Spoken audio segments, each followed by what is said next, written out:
Coronavirus en Belgique, Yves Van Laetem invite les Belges à signaler les symptômes liés au Covid-19 à leur médecin.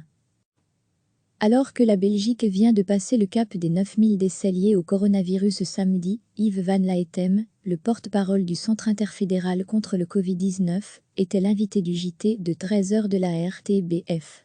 En plateau, le docteur Van Laetem a commenté cette barre symbolique des 9000 morts dans notre pays. C'est un chiffre important, c'est au moins 3 fois plus qu'une grippe particulièrement agressive. C'est probablement 7 à 8 fois plus qu'une grippe classique.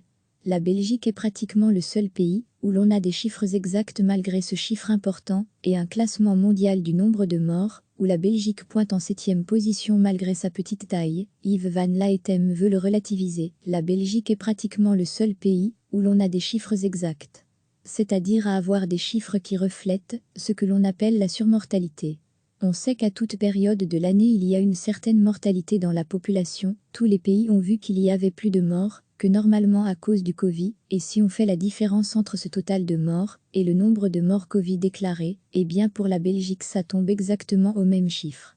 À lire aussi, toutes nos infos sur le coronavirus. Cela indique pour le virologue que les chiffres d'autres pays comme l'Italie, l'Iran ou d'autres pays sont sous-estimés. Une sous-évaluation du nombre de morts, qu'il estime à 20 à 30% pour certains pays comme l'Angleterre, voire jusqu'à 40 à 50% pour des pays comme l'Italie, l'Autriche ou les Pays-Bas. Parmi les mesures qui entourent le déconfinement progressif en Belgique, il y a le tracing. Ce dispositif vise à détecter les cas de coronavirus potentiels par l'analyse et la prise de contact avec des personnes qui ont été potentiellement exposées à des personnes détectées positives au Covid-19. Le dispositif est actif depuis ce lundi 11 mai, avec des cales santé mises en place pour contacter les personnes potentiellement en contact avec le virus. Mais quel bilan tirer de cette première semaine d'opération ? Le tracing débute, et donc il est assez normal que le volume d'appels soit encore relativement limité. On parle pour la partie wallonne de l'ordre de 400 appels. On a suffisamment de monde pour l'instant manifestement, puisque 100% des demandes sont répondues donc, il n'y a pas de choses qui traînent pour l'instant, détaille le professeur Van Laetem qui invite la population, qui est le point de départ, à signaler ses symptômes aux médecins. À lire aussi, coronavirus en Belgique, certificat de quarantaine, formulaire pour retracer ses contacts, voici ce que l'on sait déjà sur le tracing, ces cales santé ne peuvent fonctionner qu'avec la collaboration des citoyens, insiste Yves Van Laetem. Si les citoyens ne demandent pas à leur médecin, est-ce que ce symptôme est un symptôme suggestif, on ne pourra pas avancer. Les symptômes comme la perte d'odorat, une fatigue intense ou une diarrhée qui persiste doivent donc faire l'objet d'un échange avec votre médecin. Téléphoner 2 fois, c'est mieux qu'une fois trop peu, conclut le porte-parole du Centre interfédéral de la lutte contre le Covid-19.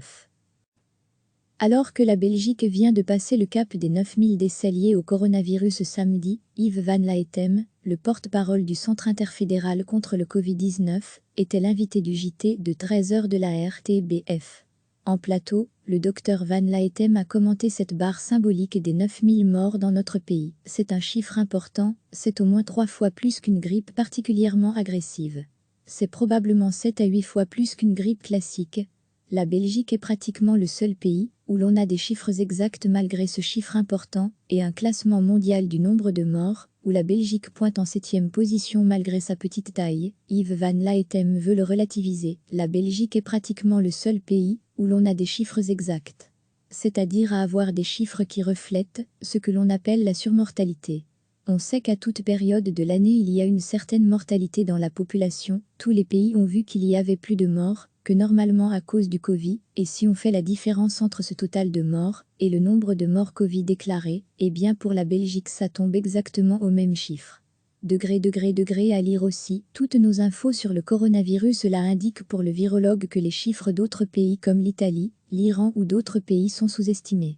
Une sous-évaluation du nombre de morts, qu'il estime à 20 à 30% pour certains pays comme l'Angleterre, voire jusqu'à 40 à 50% pour des pays comme l'Italie, l'Autriche ou les Pays-Bas. Parmi les mesures qui entourent le déconfinement progressif en Belgique, il y a le tracing. Ce dispositif vise à détecter les cas de coronavirus potentiels par l'analyse et la prise de contact avec des personnes qui ont été potentiellement exposées à des personnes détectées positives au Covid-19. Le dispositif est actif depuis ce lundi 11 mai, avec des cales santé mises en place pour contacter les personnes potentiellement en contact avec le virus. Mais quel bilan tirer de cette première semaine d'opération ?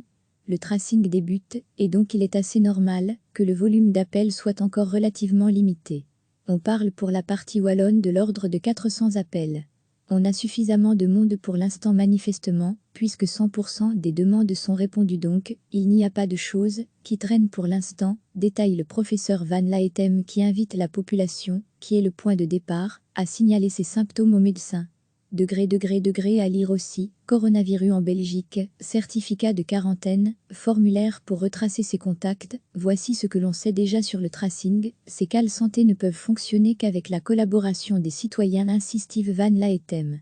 Si les citoyens ne demandent pas à leur médecin, est-ce que ce symptôme est un symptôme suggestif, on ne pourra pas avancer. Les symptômes comme la perte d'odorat, une fatigue intense, ou une diarrhée qui persiste doivent donc faire l'objet d'un échange avec votre médecin. Téléphoner 2 fois, c'est mieux qu'une fois trop peu, conclut le porte-parole du Centre interfédéral de la lutte contre le Covid-19. Cliquez sur s'abonner pour recevoir les dernières nouvelles.